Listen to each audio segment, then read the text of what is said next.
sound of hello and evil woman. Yeah, I've known a few over the years. I got to be honest with you there. It is 1 away from 11 o'clock. Well, actually, no, I tell a lie. It's bang on 11 o'clock.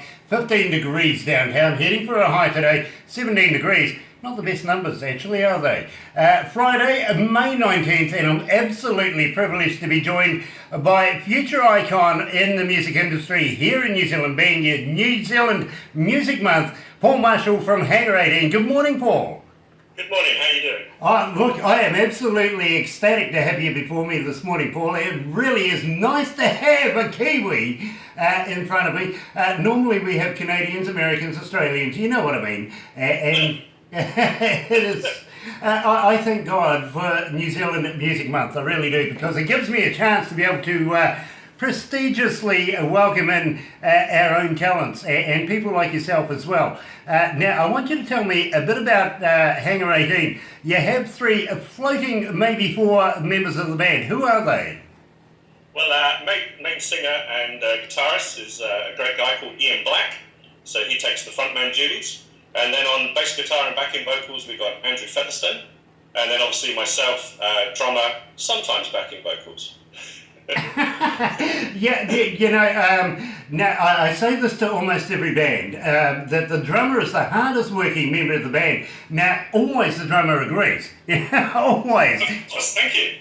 So believe me, I've played a few of the drums myself over the years, and I fully understand what it's like. And being ambidextrous in every which direction and singing at the same time, hell of a talent.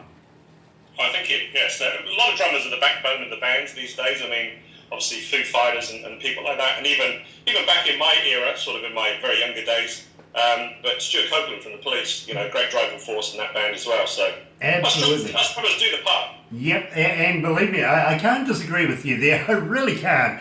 Now, you have a record label. Let me know about that. What's the name of the label, and how do we get in touch with you?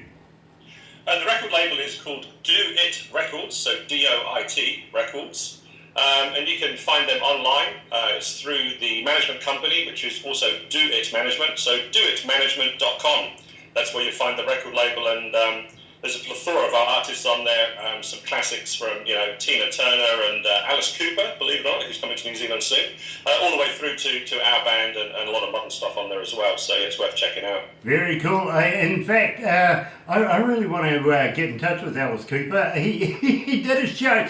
Would you believe he actually copied something that we did here at galaxy107fm, and then of course we found him somewhere in Tauranga doing a show from England, by the way, through to Tauranga, exactly what we were doing, and we found out they'd been copying us, which was fun. So, well, if you're going to copy us, why not do it with the originals? Come and join us.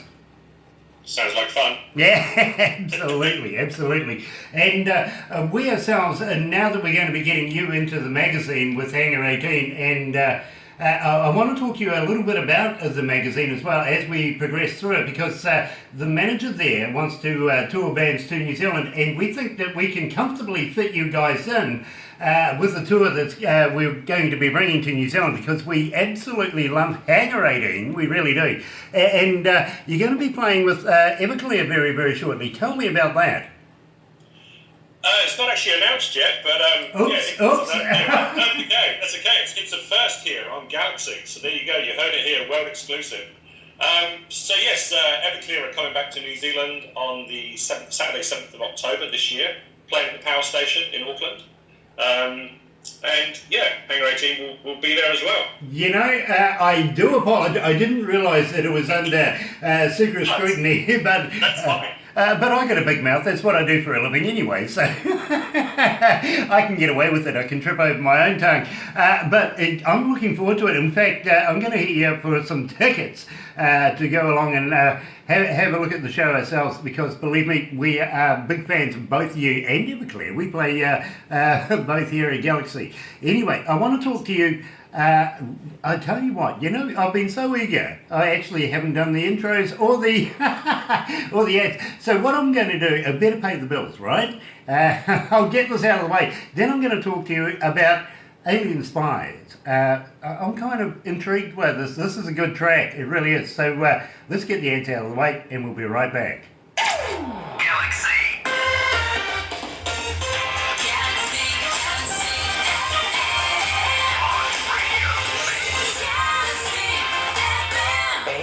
Ben Click, and you're listening to my buddy, Grant Reid, on Galaxy 107 FM. More music, more Galaxy. Next. It's 11:05. That's right. It's 16 degrees. Yeah, 16 degrees. We're only a degree off our high, and you know, it was quite a pressure trying to get to 17. It is 5 after 11 o'clock, and we're joined by Paul Marshall out of the band Hangar18, and it's an absolute pleasure to be able to talk to a New Zealander for a change, and get a New Zealand perspective on what's happening in the music scene these days. Do you still feel that you've got to go to Australia to record and become a success? Sorry, where's that? Australia? Yeah, yeah. That's the uh, other island. I keep telling, especially Americans and Canadians, that we have this love-hate thing. Thank you for backing me up impromptu right there. Yeah, so I've never really heard of that country. No, I'm just joking. No, like a lot of Canadians and Americans think that New Zealand is actually sort of stuck on the side of Australia and we're like the extra state.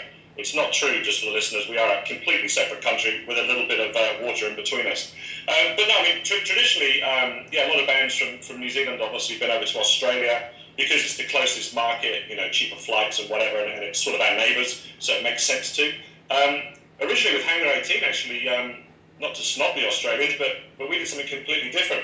A good friend of mine, Gray Bartlett, who's an artist and also a promoter, he said to me years ago, well, if you're going up to Asia, you should look to go to Hong Kong and to Mid-Em. So Mid-Em is a music industry conference that happens every year in Cannes, France.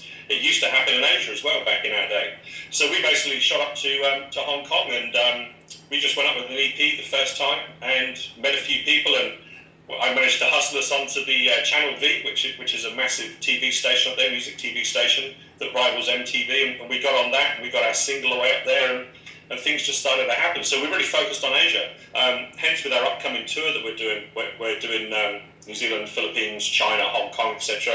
And we are rumoured to go to Australia as well, so we might just go and play to those fellas as well. The thing too is they can't play football, so... Australian football though, isn't that their football they do? Which isn't really football, they just run around with a pig bladder and beat the hell out of each other. Yeah, something like that. And I'm so glad that you see it in my way. Besides, Kiwis here in New Zealand, we're nicer people. Exactly. Yeah. I always say, because I'm originally, you might tell from my accent, some people might not, but I'm originally actually from London, England, but I've been out here for 24, 25 years, so I really am a Kiwi. But I always say that Kiwis are the refined Australians. Yeah, absolutely, and you know, I wouldn't have picked it. I thought you would have come from Dunedin. Oh, thank you very much. There you go. Now, I want to talk to you about Alien Spies. How did you come to the lyrics of this, and where did you record it? Interesting thing, actually, Alien Spies. We basically went down to a little town, New Zealand. That our singer at the time, his parents basically owned a batch down there. We went down there, we drank lots of wine, and we did a songwriting session for a couple of weeks. And that's how we put the original debut album together. So we just literally went down there and drank wine, lit the fire in the winter, and wrote loads of songs. And with that first album, we did tend to be probably too much alien orientated. Too literal with the name Hangar18, which obviously, comes from Area 51 and the Edwards Air Force Base out there in the Nevada desert. Obviously, that's where the name originally came from. But yeah, with our songwriting, we sort of, in our early days, we did actually write a bit about aliens and stuff. Well, it was a toss-up to play either this one or actually the title track, Hangar18, which is, of course, got that caption from the very start of the movie, hasn't it? That's right, yeah, because when I was a kid, I was a little obsessed with aliens. And the Roswell movie, when it came out, I think it was, late 80s or whatever, but I was a bit obsessed with that as well. So, we thought when we opened up our, the very first song on the very first album, we thought we'd go and source that clip and stick it at the front, hence we did. Nice. And in fact, I'm going to borrow it off you every now and again, to be quite honest. But, the Americans are still lying to the world, aren't they? Well, they've got Trump, so obviously he just lies to everyone, so, yeah. He's not a real politician, come on. I don't think he's a real person.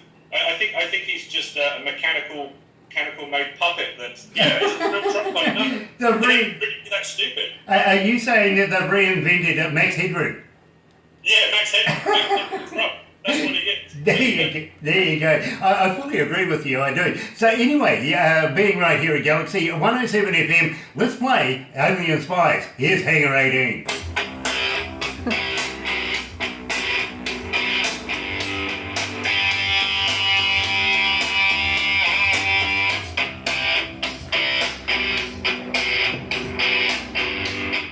I like the story, how they wrote it. Yeah, so do I. Yeah, so that's do I. Kiwis, lots of wine. Yeah, absolutely. Yep.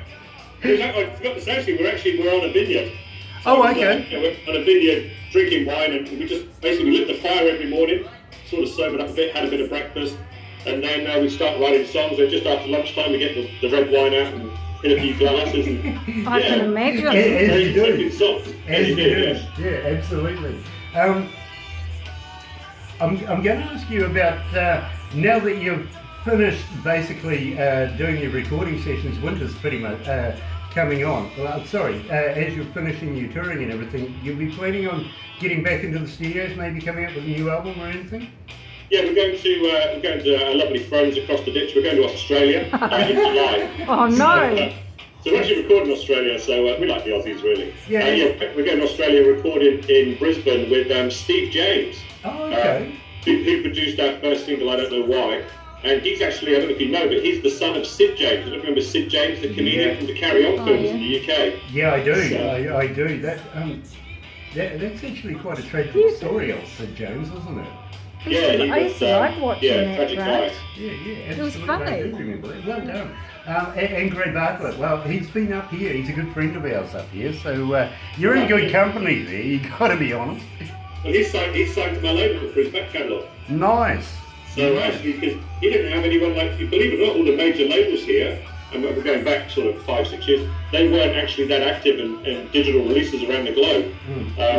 Through my company, I tell people this, and not a lot of people believe it, but I've got better distribution than probably any major here in New Zealand. I don't want to say that on air, obviously. But no, we hit, through my US company, we've got 253 territories, and we go out to over 1,487 retailers. So everyone from eMusic, iTunes, Amazon, Spotify, Deezer. I mean, the list just goes on. It's endless. But also like local aggregators, like here we've obviously got DMR and stuff, which is like a local aggregator. So we get all the local aggregators in all the countries around the world. So it's not just the big ones like the iTunes and Amazons and stuff. We actually hit the local ones as well. Hence we have so many. But that's through my American company, the arm of my American company. So Sugo Music, who are fabulous. Nice. So, anyway, I'll put you back to the desk. Yeah, you sure. need a drink or anything, bro? what's that? Drink? I'm not, thank you. Not wine, though. Yeah, coffee? Water. Water. Okay. Sorry, it's Jack Daniels. Oh, thank you. You make me feel better.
That's right, you're right here at Galaxy 107 FM. I just got to do this. I really can't help myself. Yeah, mate. That's a good idea. Yeah, mate. I really had to. I'm joined by Paul Marshall from Hangar 18. He's taken time out today, and I've got to thank you for taking time out of your precious day to talk to us here at Galaxy about your band Hangar 18, and of course about all your work that you've been doing over the years and everything that has come to make the band Hangar 18. Now, you toured Europe through a festival into Hong Kong. and released the album Grey Area. Now, tell me about that. You released it mostly in Asia? Yeah, it's basically through Hong Kong, Philippines. We even made it across as far as India, believe it or not, back in the day. But we were very popular up in Asia, and unbeknownst to us at the time, it was actually down to our name, Hangar18. So the number 18 in Asia is a very, very lucky number. So it was just pure luck basically that was our name, and that the Asians sort of liked what we were doing. I mean, they're not huge consumers of rock up there, but when they do consume it, they consume it well. So, we did pretty good up there, especially in the Philippines. We've got quite a few fans up in the Philippines. You know, we have a friend of ours that is in an industry in China, and believe me, he puts on some shows, just phenomenal crowds, absolutely phenomenal crowds, and breathtaking to watch him do what he does. I mean, I do concert stuff myself as an engineer, and a lot of stuff out of places maybe like Western Springs, you may be familiar with, or Mount Smart, been up and down the country, all the way down to Dunedin, working with bands and artists.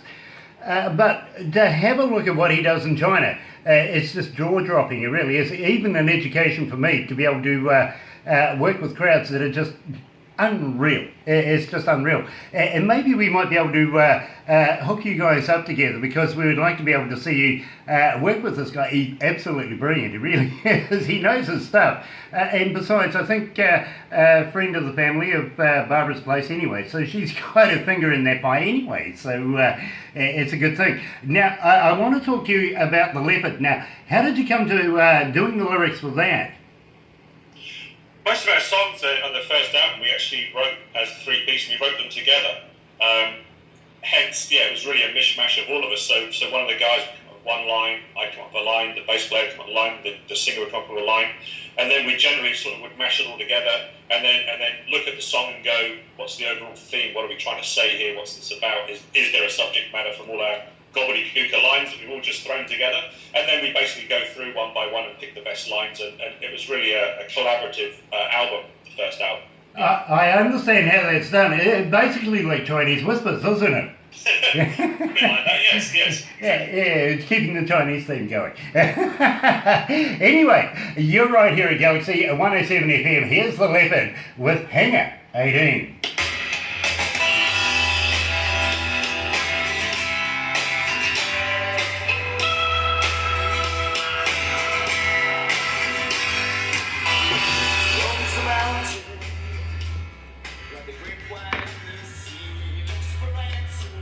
So what I'll do next is we'll go down the road of websites and how people can get hold of you, and merchandise shopping, stuff like that, if you know what I mean. How they can buy your music, I presume stuff like Spotify, yada yada yada. Just to give it the big old plug, if you know what I mean. Sure, Cool. And the next one we have up is You Can Work It Out. So we actually still play that track. Yeah, actually we've started playing it since I received it from you yesterday. No, but they still do. We still play it live as a band as well. Yes. Because we had a little hiatus obviously from the first album, and since then, I've written close to 400 songs in the last probably 2 years just for this upcoming album, and the other guys have been writing as well, so we basically got a whole load of new songs, and like a lot of bands, we tend to favour our new stuff as opposed to the old. So, but we still do play some of the songs off the album. So that actually. Nice. I was talking to an artist just a couple of weeks ago, and he's a bit older in the tooth. He's been around the block for about 20, almost 30 years, and he says to me, a lot of the music I play, I always play, of course, the new music off the new album, but I throw a lot of the older stuff in all the time. And he says, sometimes I just wish the hell I had never written the bloody stuff. And I'm saying, hey, hold on, you're going to be saying that in 30 years' time. You can't really get away from stuff that you're right. I mean, like the recording industry, once you've recorded it, but even more so these days, I know a lot of bands that are putting out their demos and stuff, which is interesting. I mean, I'm sure it'll probably happen to us maybe one day. Mm-hmm. But yeah, stuff on the internet these days just gets leaked. Funny enough, I saw, I was a bit of a fan of Adam the Ants when I was a kid. And I see he's playing a show over here soon at the power station. Yeah. And yeah, I just went online and I found all his original demos. I found the original demo to Amp Music. And it's interesting to hear. I don't like it much because obviously I like what the producer did with it and how it came out, but it's interesting to hear.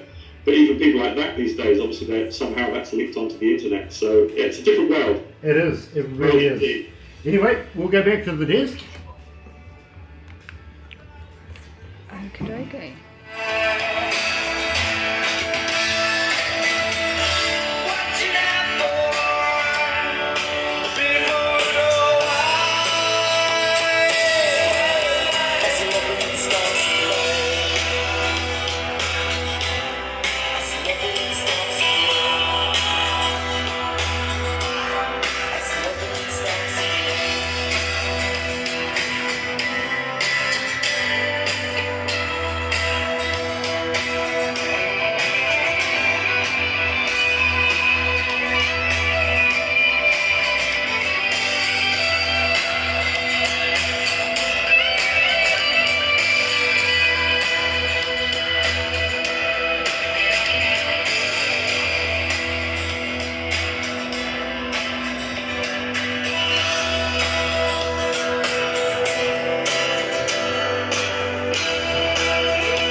That's right, you're right here at Galaxy 107 FM, and I'm joined from Hangar18 by Paul Marshall himself, and of course we were just playing the Leopard. Now Paul, I want you to tell me about your websites, how people can get hold of you. Can they buy merchandise on your websites, and how can they download your music and absolutely pay for it? We know what it's like being a struggling artist here in New Zealand. We need to be able to make some money.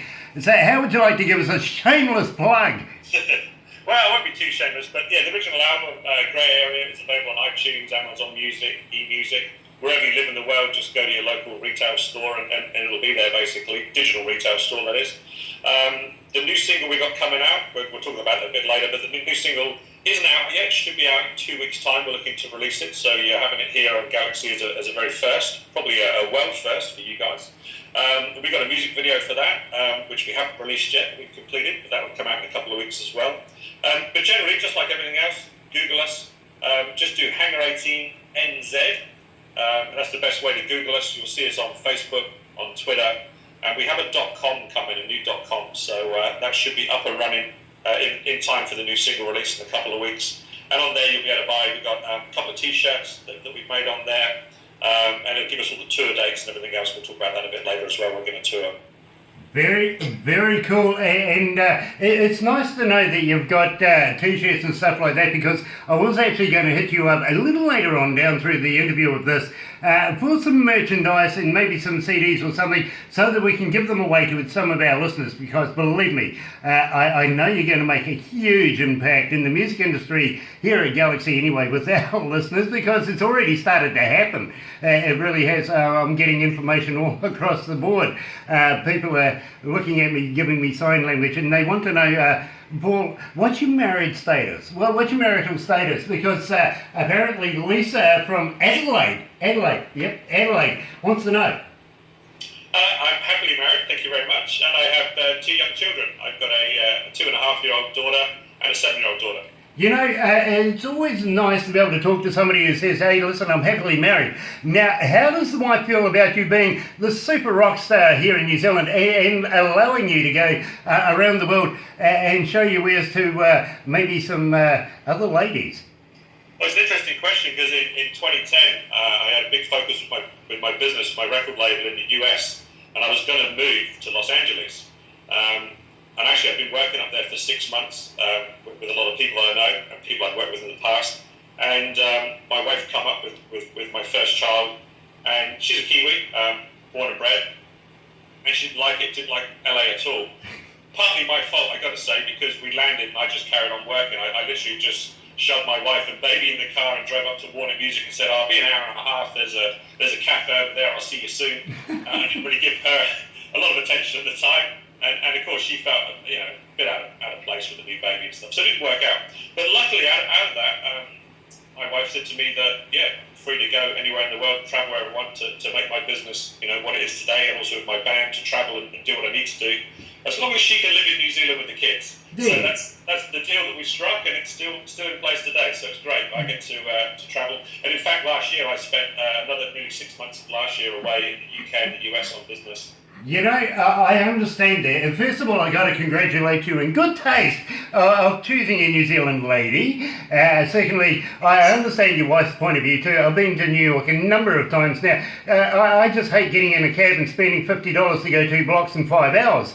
You know what I mean? Traffic over there is just atrocious. Secondly, I personally wouldn't have hit the ground running. I would have taken care of the wife and child first and said, hey, listen, Are you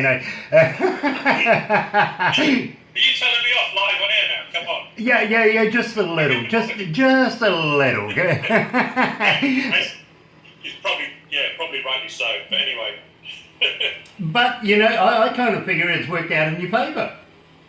Yeah, well, I've been doing music since I was 11, so it's really part of my life. And when my wife met me, she actually met me at an album launch for a band that I was managing at the time. So she knew from the get-go exactly what I did and what I was all about. So yeah, it is what it is. But I'm definitely heavily into music. Very, very cool. And believe me, you do sound like you're a child protege, just quietly. And I love your enthusiasm about music. Now, you've worked with some incredible bands. Now, let me reel off a few here. And believe me, I am absolutely astounded with things like Grace Jones and Boy George supported them. Also, no doubt, Ocean Colour Scheme. But the one that gets me is Collective Soul. I'm a huge fan of Collective Soul. And now, of course, we shouldn't be talking about Everclear, but we are. And you're going to be working with them as well.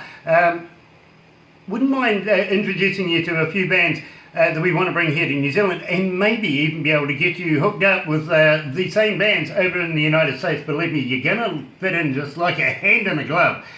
So as we go through, Barbara's going to give you a little tweak every now and again and say, here, check these guys out. Well, one of the things with our plan with Hangar18, and it was back in the old days, where we love playing with other bands, we love hooking up with bands, Canada, America, Asia, Australia, wherever. We want to come and play in your local towns and play to your crowds, and then we'd look to do the same, and when you guys come over here, you can play to our crowds in New Zealand, and it's all about helping each other out. So, yeah, if there's any bands out there that listen to this that like the music we're doing, please hit me up on Facebook and say just Google Hangar18 or Paul Marshall, you'll find me, or go to the Do It Records website. But hit us up and let's make some connections, let's make this happen. We've got a tour coming up, actually starting after our recording. So in August we start a New Zealand tour. Then we're going to the Philippines, going to Hong Kong, we're also doing Australia. We're also going to China, and we're actually playing at a great place. I don't know if any listeners or yourself have heard of it. But the actual bar, and let me get this right, it's called Yugong Yishan. And it's basically the CBGBs of China. So every China rock band that's ever been of any worth has played in that bar. And we're not sure yet. We think we might be the first New Zealand band to ever play in that bar in China. So I'm just waiting for confirmation from the promoter of that up in Asia. And if that's so the case, then we should do some great things up in Asia. But we also want to look to the US and Canada as well. So I spent a lot of time in the US and Canada last year. I love Canada as well as the US, so any bands out there want to get in touch with us, hook up some tours together. We're a really hard-working band, as you can probably see from what we've done in the last few months, so yeah, bring it on. I fully get what you're saying about with the CBGB. It's much like Whiskey A Go Go, and believe me, it's a lot, or at the Roxy if you go to Canada and places like that. Prestigious places to be able to play, and I congratulate you if you can get to be the very first Kiwi band on stage there. It's a milestone to pass, it really is. And I do have a couple of bands I would like you to be able to work with. One of them is a band called Dirty Black 7 that we're giving away their EP right now. And believe me, you're going to love those guys. And also another band that we call Craving Strange, coming out of New York, actually Amityville is where they come from. And Jimmy G, what a character he is. He, you know the Amityville House of Horrors, right? Of course, yeah, great food. He said to me one day, he says, yeah, you can always tell these tourists that come along and want to see the house, and they pull up and they're staring at their house and they're waiting for something to happen. It's just as cue to go over and just bang on the window and scream. He says he gets a whole day's worth of fun every week out of it, you know. He's got one of those sense of humour. But believe me, both of these bands, and there's another one as well too called Voices of Extreme, they've rebranded. Now, they used to be, I don't know whether I should say this or not, but I'll tell you a little later on. No, actually, I'm going to tell you now. They used to be Anthrax back in the day. Oh, right, okay. You know, and they've rebranded Stephen G. Knight and, of course, Don Chapin. What an amazing voice that guy has. And they've just done an unplugged tour, opening up for Jeff Tate. You used to be Queen's Rock? Yeah. And I'm sure they would want to work with you guys as well. At the same time, I want to hook you guys up with people like Devil Skin. A couple of Kiwi bands, maybe even Primacy, because we want to keep that Kiwi flavour going as well, if you know what I mean. So let's make it an international, national kind of deal where we get you guys on stage with these prestigious bands, and I reckon it's a winner. Sounds like fun. Absolutely, absolutely. And I'll tell you what, if we can get the Americans and the Canadians arrested on the first try, let's do it. Anyway, you can work it out. Now, I want you to tell me about this, because when I first heard it, I absolutely just, I like this. I really do. So tell me what the lyrics are, how you came to the lyrics. Yeah, I don't like to give away what our songs are about, because a lot of time people interpret our songs to have different meanings. And I think that's great for people. It's basically interpret the song how you want and make it your own, and actually, make it what you want it to be. So I won't give too much away on this one. We'll let the listeners listen to it, and they can make up their own minds about what they think it's about. You know, that's really uncool, because I needed an but, you know, I love that explanation as well. So, you're right here at Galaxy 107 FM. I'm joined by Paul Marshall, Hangar18, and you can work it out.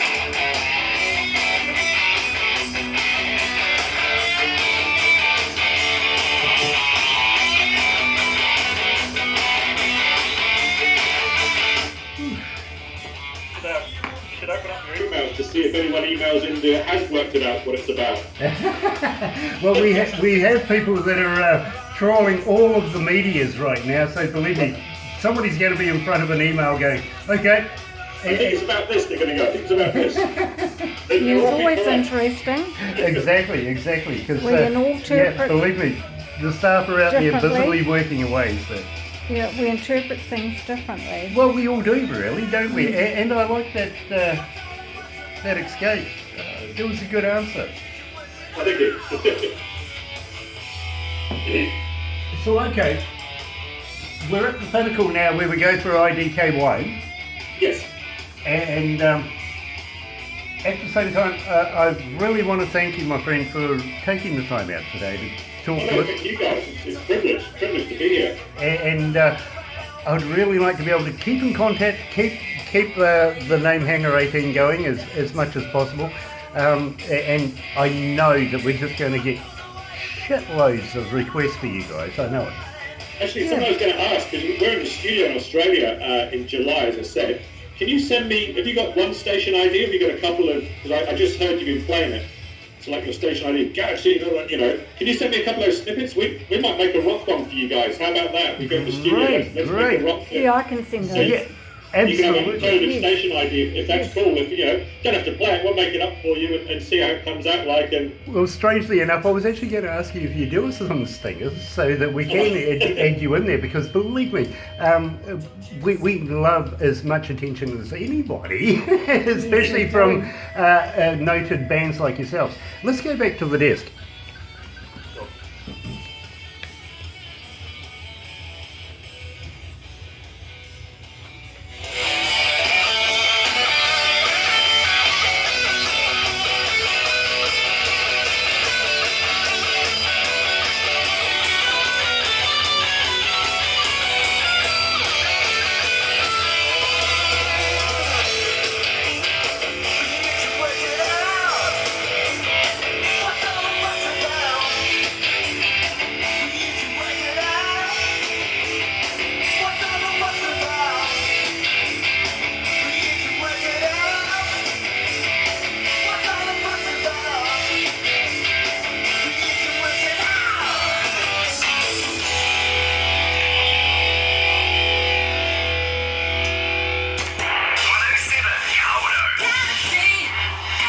That's right, you're right here at Galaxy 107 FM. I'm joined by Paul Marshall, and believe me, what a great time it is talking to Paul Marshall from Hangar18.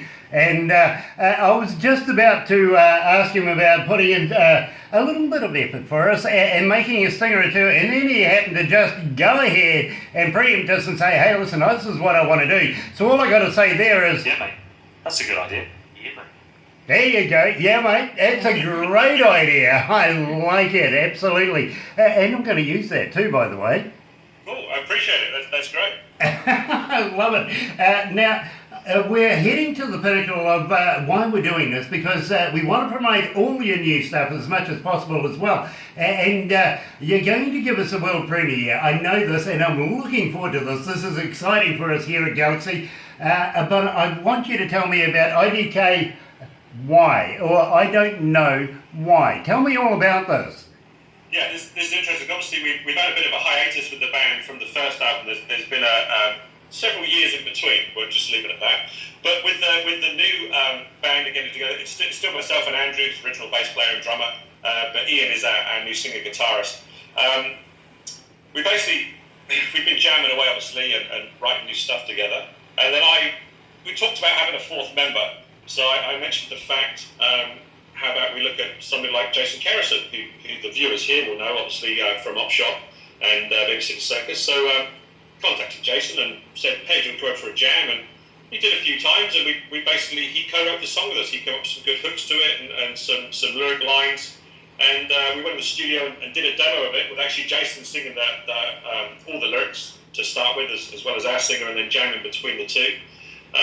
So that's how the single came around, basically. And I sort of struck on the idea, this would be an interesting album. I should try and include some of my past friends and people I've worked with in the music industry. So probably talking to a few other musicians out there, that's what I can say at this stage, to either guest or co-write or basically be involved in the Hangar18 album, just to give us a different flavour and just to make us a bit of a point of difference. So yeah, this first song was co-written with Jason.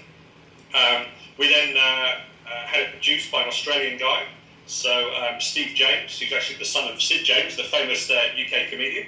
So Steve he's worked with everyone from The Jam, the Sex Pistols, Brian Robertson, Ginger Baker, but one of his most famous songs that probably everyone would know on the planet, Monty Python's Life of Brian. So always look on the bright side of life. He actually was the producer and the engineer on that track. It's obviously one of his massive worldwide hits.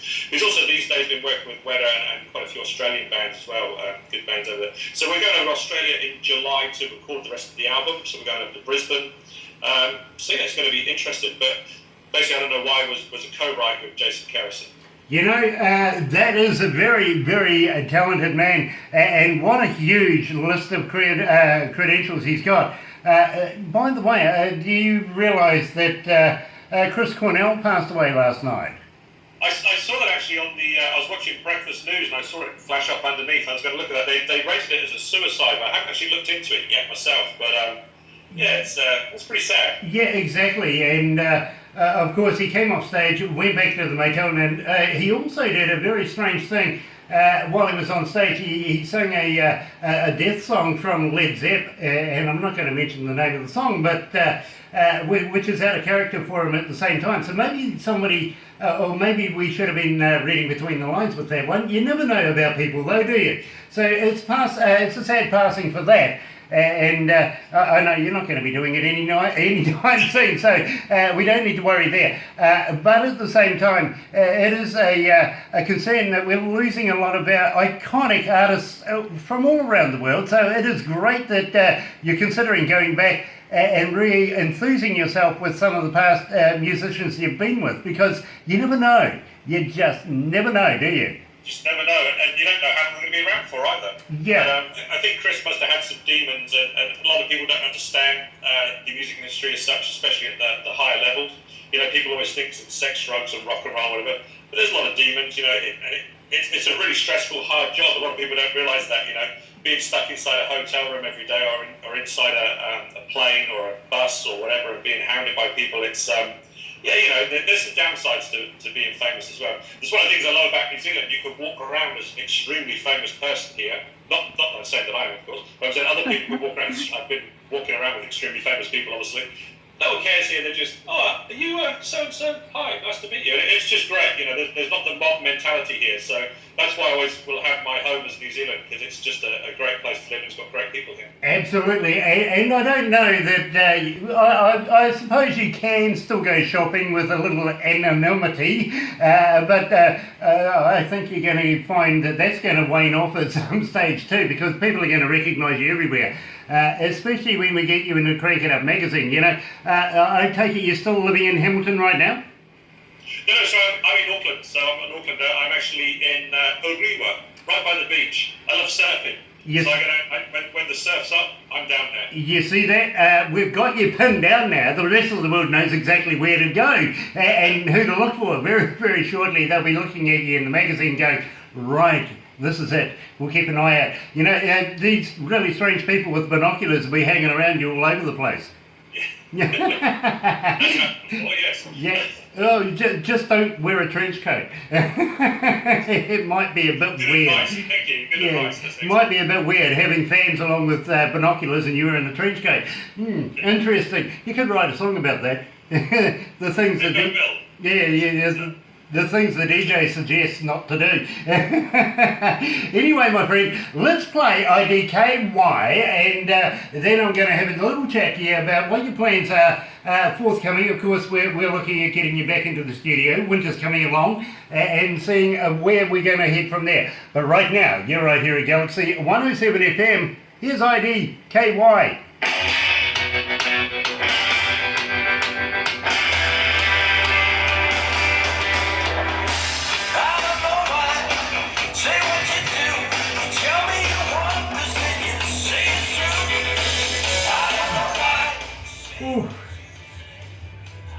Oh, something's happening. What's happening there?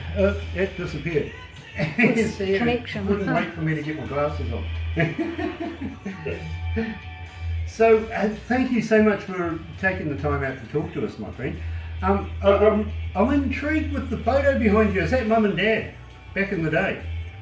Mum and Dad? Yeah. Is that the family? Is No, it back in it's the a day? group. Is It's it a the group? group. That is the musical family. Hang on, I'll get it for you. Yeah, please, It's a because group. my glasses aren't on. Oh dear. Some people thought I might be related to one guy in this picture. Hang on.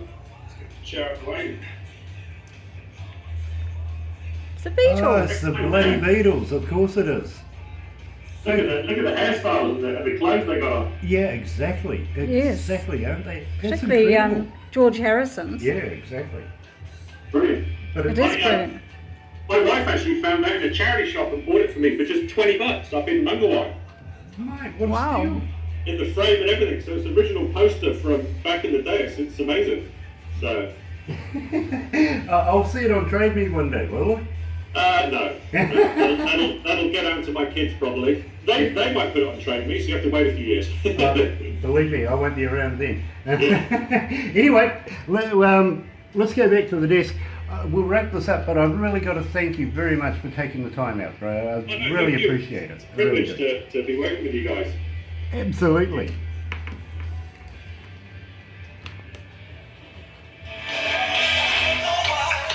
Say what you do, you tell me you want this and you say we're through. I don't know why, do what you do, you always do one thing that don't follow through.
That's right, you're right, here at Galaxy 107 FM, and I'm joined by drummer and performer himself from Hangar18, Paul Marshall.